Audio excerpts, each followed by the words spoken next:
Bom dia a todos, meu nome é Ayrton Monteiro e estou gravando o curso básico de Umbanda do médium Leonardo Montes. Hoje, capítulo 38, Caboclos. A chamada linha dos caboclos é formada preponderantemente por espíritos que viveram entre os povos nativos do Brasil. Porém, eventualmente, espíritos que viveram entre outros povos nativos por toda a América também se manifestam. Colonização. Os povos nativos da América vieram, na verdade, da Sibéria através do Estreito de Bering. Porém, devido à elevação do nível do mar, impedindo o retorno, acabaram por ocupar todo o continente, num processo que levou milhares de anos, produzindo variedades culturais e étnicas, dando origem a centenas, talvez milhares de povos por todo o continente. Esses povos permaneceram isolados do restante do mundo até a chegada dos espanhóis e, posteriormente, dos portugueses, ingleses, franceses, holandeses, etc. Esse movimento migratório e de ocupação das terras por povos europeus ficou conhecido como colonização e se deu justamente quando havia tecnologia suficiente para que os homens pudessem cruzar os mares e romper com as fronteiras.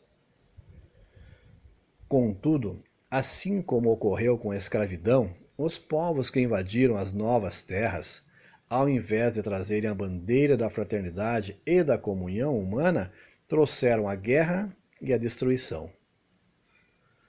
O choque cultural, étnico e religioso foi inevitável, e os povos nativos da América praticamente foram dizimados, em momentos e por razões diferentes em cada parte do continente. Mas o resultado foi inevitavelmente o mesmo, de tal sorte que hoje pouquíssimos povos ainda resistem. É desse choque cultural que nasceu no plano espiritual a linha dos caboclos. Curiosamente, o termo índio vem de Índia, o país, pois Colombo acreditava que as terras por ele descobertas eram, na verdade, uma rota alternativa para a Índia. Entretanto, na Umbanda, o termo que se popularizou foi o caboclo, que é a mistura racial de brancos e indígenas, em alguns momentos com negros também. Assim, atuam na linha dos caboclos espíritos que viveram entre os povos nativos, ou seus descendentes mestiços, com brancos ou negros. Logo, todo caboclo foi um índio ou um mestiço, mas nem todo índio ou mestiço atua como caboclo. Atuam assim aquelas entidades que alcançaram um patamar espiritual para se tornarem guias, o que demanda elevação espiritual. Força. Uma característica comum dos espíritos que atuam nessa linha é a força. São manifestações intensas, vibrantes, carregadas de vigor. Não raro, quando uma entidade se manifesta, a primeira coisa que faz é emitir o seu brado, que é como um grito de guerra. Claro, nem todos os caboclos se manifestam assim, mas é uma característica comum dessa linha. Embate aos obsessores. Embora hoje se atribua o enfrentamento aos obsessores aos Exus, o que não deixa de ser também verdade, inicialmente na religião, esse enfrentamento era feito pelos caboclos, que também faziam a guarda e proteção do médium. Eram entidades muito temidas pelas falanges das sombras, pois os caboclos, com sua garra e vigor, faziam tremer os espíritos mais frágeis que, não raro, fugiam tão logo viam se aproximar um caboclo. Sinceridade. Outra característica comum dessa linha é a sinceridade. Os caboclos, de modo geral, são entidades muito sinceras e por vezes até temidas, pois falam com energia e propriedade, embora também saibam ser acolhedores e amigos. São entidades que, quando prometem ajudar alguém, não medem esforços para tudo fazer em benefício do próximo. Domínio das ervas. Embora muitas pessoas associem o conhecimento das ervas com os pretos velhos, na verdade, esses aprenderam com os caboclos, pois, quando vieram da África para o Brasil, encontraram aqui uma diversidade de plantas que eram desconhecida para eles. Foram os índios que ensinaram os escravos sobre as plantas.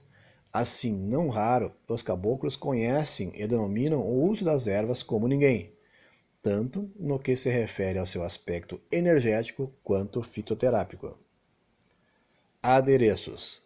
Alguns caboclos pedem adereços, como uma pena, um chocalho, uma fita, um cocar, etc. Elementos. Embora se associe o cachimbo com os pretos velhos, esse instrumento foi inventado, na verdade, pelos índios, que na Umbanda tradicionalmente preferem o charuto. Como os povos que naturalmente descobriram o tabaco e suas aplicações religiosas, os caboclos são mestres no uso desse elemento, promovendo muitas limpezas espirituais à base da fumaça de seus charutos. Também trabalham muito com as ervas durante os passes, seja para extrair uma energia, seja para passá-la diretamente no corpo do consulente. Na esquerda. Alguns caboclos também se manifestam na esquerda, o que é raro atualmente, embora no passado tenham sido bem comum, principalmente pela característica do combate aos obsessores. Eram chamados caboclos quimbandeiros. Ainda hoje, contudo, muitos caboclos se responsabilizam por acompanhar os obsessores. Quando temos reuniões de desobsessão, por exemplo, é comum que os Exus levem tais espíritos até a porta do terreiro e que os caboclos se responsabilizem por eles lá dentro. Estereótipo.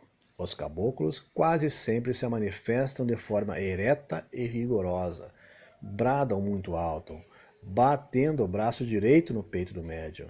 Geralmente se mostram energéticos e disciplinadores, sempre dispostos a encaminhar corretamente o consulente para que não se perca pelos caminhos, pelos labirintos da vida. Mesmo quando se manifestam em pessoas franzinas durante o transe, os médios assumem aspecto altivo e imponente. Inclusive, quando se manifestam em mulheres, o que frequentemente causa algum espanto aos consulentes leigos. Quando vem aquela senhorinha com aquele caboclão, como se costuma dizer. Claro, nem todos os caboclos agem assim, embora seja uma característica comum dessa linha. Conclusão. As linhas primordiais da Umbanda são as dos caboclos e dos pretos velhos, justamente por terem sido duas linhas fundamentais para a construção dessa nação, e que surgem em contexto de exploração, violência, guerra e escravidão. Gosto de pensar nos caboclos como o outro lado da balança, do amor à disciplina, pois enquanto os pretos velhos geralmente se destacam por serem figuras amorosas, carinhosas, acolhedoras, os caboclos se destacam por serem entidades enérgicas e disciplinadoras, mostrando que ambas as coisas são necessárias para se seguir corretamente pelos caminhos desse mundo. Aqui encerra o capítulo 38. Agradeço a todos e até o próximo.